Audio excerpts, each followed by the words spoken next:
그래서 이 말씀을 통해서 내가 바로 아까 말씀드렸지만 미리 말씀드린 거지만 혼돈과 공허의 존재였구나. 다시 말해서 나는 없는 거구나. 이걸 알게 됩니다. 자, 그러면 이 말씀을 통해서 내가 없다는 걸 알게 되면 그게 어떤 것이다? 죽은 것이다. 하나님은 그걸 원하시는 거예요. 그러면 그 죽은 걸 암과 동시에 어떻게 되는 거예요? 다시 살아나는 거예요. 그러니까 그 죽음은 부정적인 뉘앙스가 아니죠. 그러니까 혼돈, 공허, 흑암도 부정적인 뉘앙스가 아닙니다. 빛이 무엇인지를 알게 하시려고 미리 하나님께서 보여주신 계시니까. 그러니까 이게 다 뭐예요? 혼돈, 공허, 흑암, 빛이 다 뭐가 되는 거예요? 하나가 되는 거예요. 하나가 되는 거. 거기에는 뭐가 없냐? 선악의 판단이 없어. 다시 회복되는 거죠? 선악의 판단이 없는 그 상태로 회복되는 거예요. 그거를 새 창조라고 부르는 겁니다. 근데 회복하시려니까 어떻게 돼요? 회복하시려니까 분열을 일으켜야 되는 거예요. 분열을. 선과 악이란 지식으로 분열을 일으켜야 되는 거예요. 근데 우리는 이미 이 말씀들을 알고 있기 때문에 선과 악의 지식이 우리 입장에서 선과 악이지 하나님 입장에서 하나다. 그걸 알게 됩니다. 그래서 굳이 선과 악이란 걸 잘 나누려고 하지도 않고 그런 일에 대해서 연연하지 않습니다. 우리가 할 수 있는 일이 아니거든. 하나님이 하시는 일이거든. 그걸 알게 돼요. 그러니까 이런 사람이 세상과 융합이 되겠어요? 융합이 안 돼요. 자, 이런 사람이 판사라면 어떻게 돼, 판사? 대혼란이 일어나. 그 어떤 면에서는요, 우리나라 판사들이 잘하고 있어, 지금.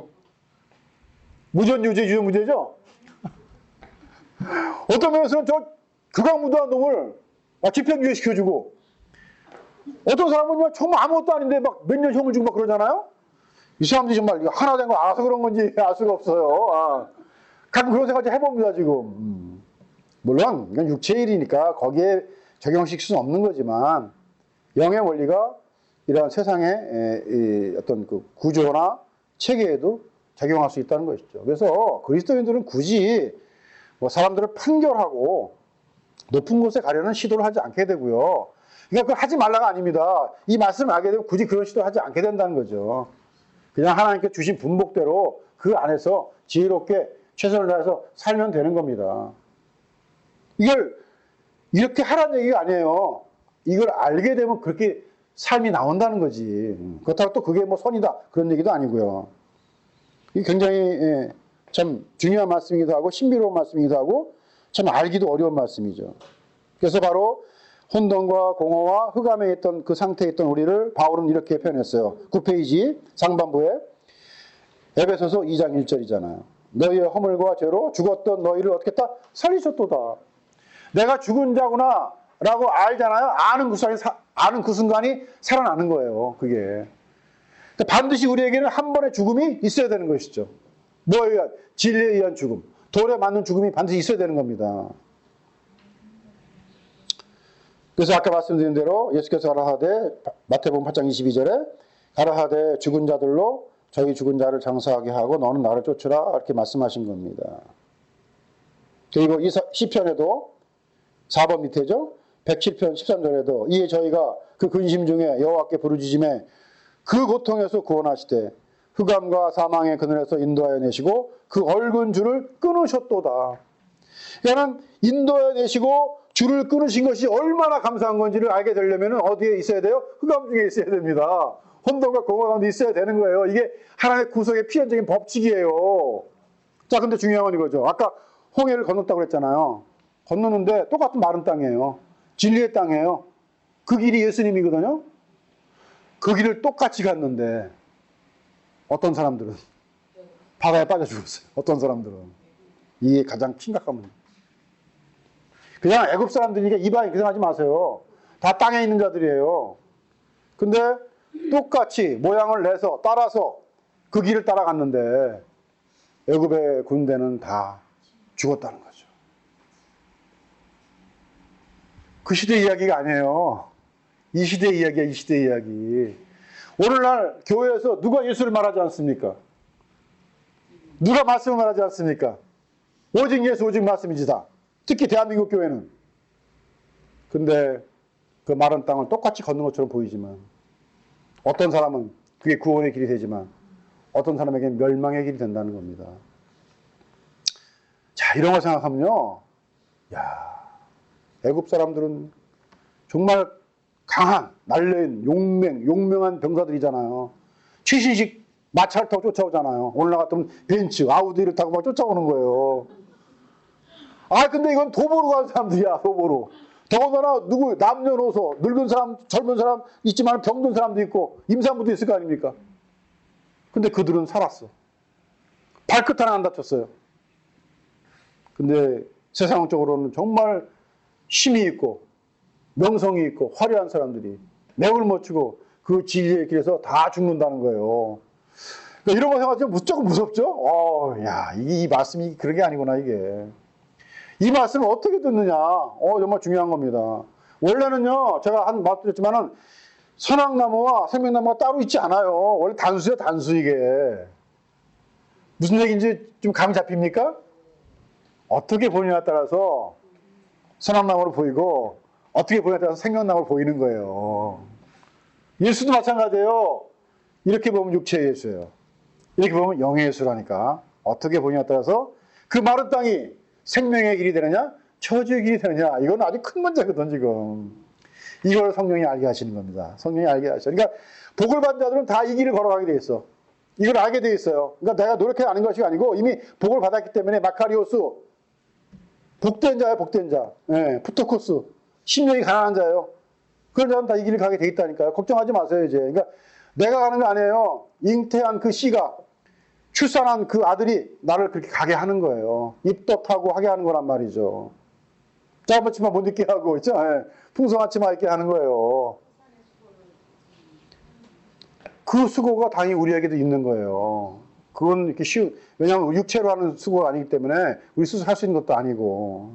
그래서 지금 시간이 다 됐기 때문에 한 구절만 읽고 6번에 9페이지 이사야 45장 7절 이하 말씀 너무 잘 아는 말씀이죠. 나는 빛도 짓고 어둠도 창조하며. 자, 빛과 어둠이 같다는 얘기입니다. 이 말씀이. 그죠? 나는 평안도 짓고 환란도 창조하나니. 평안과 환란이 같다는 얘기예요. 하나. 그러니까 이제 우리에게는 뭐가 평안이고 뭐 환란이 이런 구별을 안 하게 됩니다. 나는 여호와라 이 모든 일을 행하는 자니라 하였노라. 너 하늘이여 8절이죠. 위에서부터 의로움을 비같이 듣게 할지어다. 궁창이여 의를 부어 내릴지어다. 그러면은 하늘이나 궁창이나 같은 말이에요. 지금 표현을 달리한 건데 무슨 의도가 있어요, 분명히. 그건 이제 궁창에 설명할 것이고. 중요한 거예요. 땅이 열려서. 즉 하늘이 위로부터 의로움을 비같이 듣게 비를 내리면은 궁창이 의를 비처럼 부어 내리면은 땅이 열린다는 거예요. 그 땅이 무슨 땅이에요? 하나님이 부르신 땅이죠.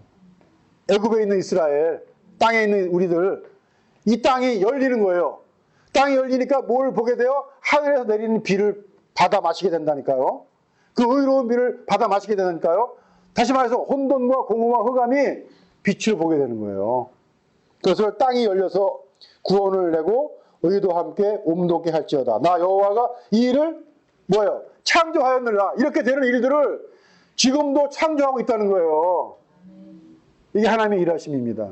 그리고 이 일하심 속에 우리도 물도 주고 씨도 뿌리는 동역자로서 같이 일을 하는 거예요. 이미 우리는 새 창조의 일을 할 수 있는 엘로힘으로서 이 땅에서 부름을 받은 겁니다.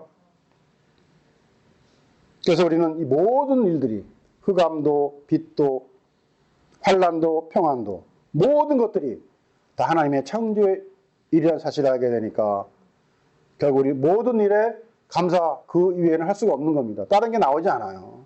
억지로 감사하는 거 아니에요. 우리는 보통 그렇게 말하죠. 감사가 되게 할 줄 믿고 감사합니다. 그렇게 기도하라고 그러죠. 그거 다 말장난이지. 이런 걸 깨닫고 하는 얘기 아니에요, 지금. 근데 혼돈, 흑암, 공허가 빛을 깨닫거든요. 땅이 열려가지고 의로운 비를 받아들이거든요. 그런데 이렇게 해도 그냥 그대로 혼돈과 공허와 흑암 상태로 있는 사람이 있다는 거예요. 네. 그거를 독초한다고 표현한 거예요. 혼자 있어, 계속. 혼자 있어. 하나가 안 되는 거예요. 혼자가 있는 거예요. 혼자 있으면 그게 선한 게 아닙니다. 토부가 선하심인데 반대말이 로토브예요. 예. 왜 로암미 내 백성이 아니다 그러죠? 로토브 선하지 않다. 독초하는 것이 선하지 않다. 로토브 이렇게 말씀하셨잖아요. 그거 내용이란 말이에요. 이게 꼭 뭐 남자 여자 같이 있어야 된다 그 얘기가 아니고 일단은 뭐요? 내가 혼돈 공허 흑암에서 빛을 봐야 되는데 빛을 못 보고 있는 그 상태가 혼자 독초하는 상태란 말이에요. 그러니까 이 성경은 다 연결이 되기 때문에 어디를 말해도 똑같이 이 말씀밖에 나올 수 없어요. 결국 뭡니까? 혼돈과 공허와 흑암의 상태에 있다는 걸 알게 되려면은 누가? 남자가. 그 남자가, 여자가 아니에요. 남자가 나의 돕는 배필로 오셔야 돼요. 이 여자가 아닙니다. 남자가 와야 되는 거예요. 여자 돕는 배필은 필요가 있어요, 없어요? 필요 없어. 오히려 아담을 사망의 길로 끌고 왔잖아요. 그러니까 그 돕는 배필이 여자를 말하는 게 아니고 배필이라는 뜻에서 여자가 아니고 바로 남자. 예수 그리스도 성령을 말씀하시는 거잖아요. 그게 바로 우리가 혼자 있지 않게 되는 길이에요. 독초하지 않게 되는 길이죠. 즉 하나가 되는 길입니다. 즉 로마서에 표현하면 예수님과 연합하는 거죠. 예수님과 연합의 목적이 뭐죠? 함께 죽고 함께 사는 겁니다.